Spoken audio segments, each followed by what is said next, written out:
Alors que la parole raciste semble se libérer en France, le Sénat a organisé cet après-midi un colloque sur les chapitres oubliés de l'histoire de France. Des histoires de discrimination, de racisme, de conflits, mais aussi de résistance à l'injustice et à l'exploitation. Julie Hulin.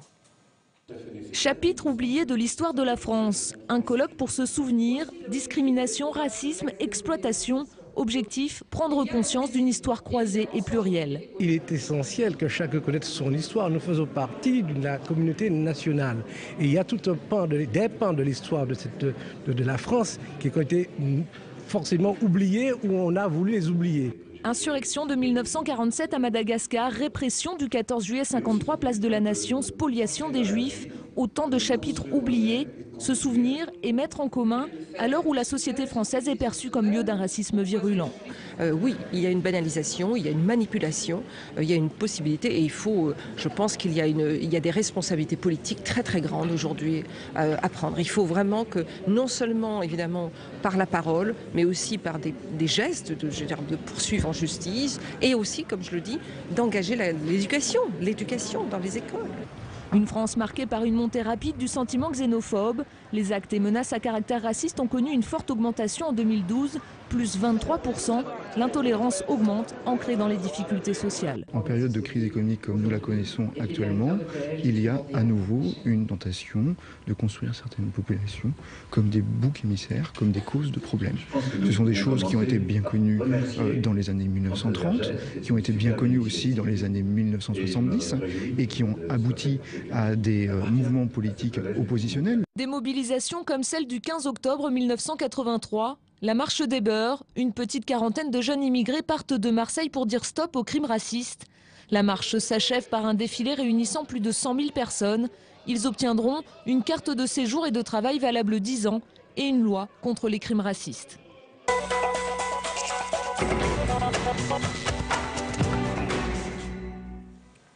Bonsoir Rokhaya Diallo, vous êtes journaliste, réalisatrice, administratrice du réseau européen de lutte contre le racisme, le réseau ENAR. Vous étiez à ce colloque organisé aujourd'hui par le Sénat. Alors est-ce que vous avez l'impression que la parole xénophobe se libère actuellement en France? Je pense que le phénomène de libération de cette parole a été enclenché il y a déjà plusieurs années. Aujourd'hui, on s'aperçoit effectivement de son expression la plus brutale, la plus violente et la plus anachronique. Mais je pense que, voilà, aujourd'hui, de voir des médias dénoncer cette une de minute quand on sait que des magazines comme Le Point et l'Express n'ont cessé de surenchérir, pointant du doigt à la fois l'islam et les Roms. Il y a un phénomène de fond qui a été enclenché aussi par la prise de parole politique. On sort d'une décennie où on a entendu parler de Karcher, de Racaille, d'Auvergnat. Dernièrement, le ministre de l'Intérieur a pointé du doigt les Roms comme étant incapables de s'intégrer. Donc, c'est un peu le résultat de ces propos qui ont été tenus à la fois par des responsables médiatiques et politiques depuis une dizaine d'années. Vous constatez un affaiblissement du pacte républicain? Je pense surtout que les digues ont cédé, c'est-à-dire qu'à force de surenchérir, d'ajouter une parole plus outrancière à une autre, les empiler les unes après les autres, Minute ne pouvait pas aller moins loin. C'est-à-dire que les unes des autres magazines dits standards qui appartiennent soit à la droite traditionnelle, soit à la gauche, sont d'une telle violence que on ne pouvait pas attendre moins de Minutes. Et je pense que la responsabilité collective doit être interrogée parce que on est quand même dans un pays où un ministre, pour la première fois pendant la Ve République, a été condamné pour propos à teneur raciste, ou des journalistes. Un journaliste en particulier a été condamné pour incitation à la discrimination raciale, et pour autant, il travaille encore comme journaliste. Donc ça, c'est quelque chose aussi, ce sont des signaux qu'on aurait dû apprécier en tant que signaux.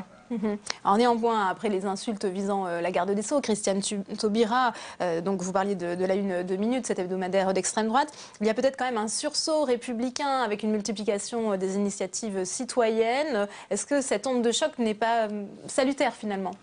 Moi, je pense qu'aujourd'hui, il faut sortir du registre de l'indignation.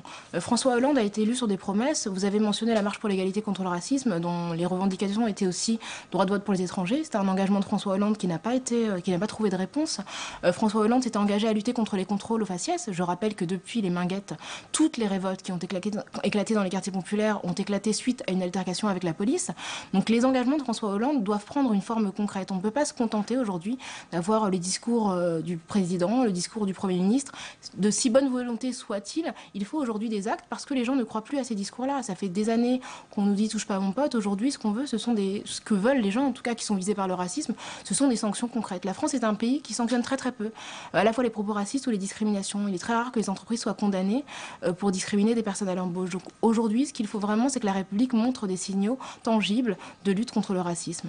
Alors vous participiez, on l'a vu, à ce colloque organisé par le Sénat sur les mémoires oubliées. Est-ce que ce travail sur le passé peut empêcher l'irruption dans le débat actuel de propos racistes?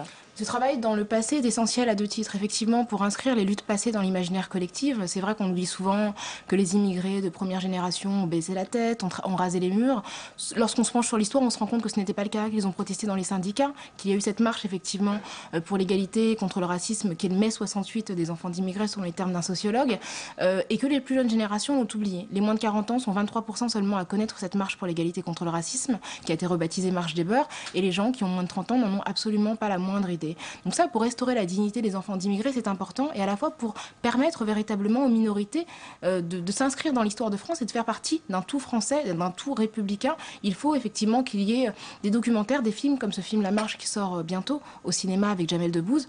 Il est important qu'on ait ces films-là. Les Américains travaillent très différemment, très peu après le Vietnam, et on avait Apocalypse Now. Aujourd'hui, en France, on a beaucoup plus de mal à gérer notre mémoire. Eh bien, merci beaucoup, Rokhaya Diallo, d'avoir été nos invités. Je rappelle votre ouvrage « Comment parler du racisme aux enfants ».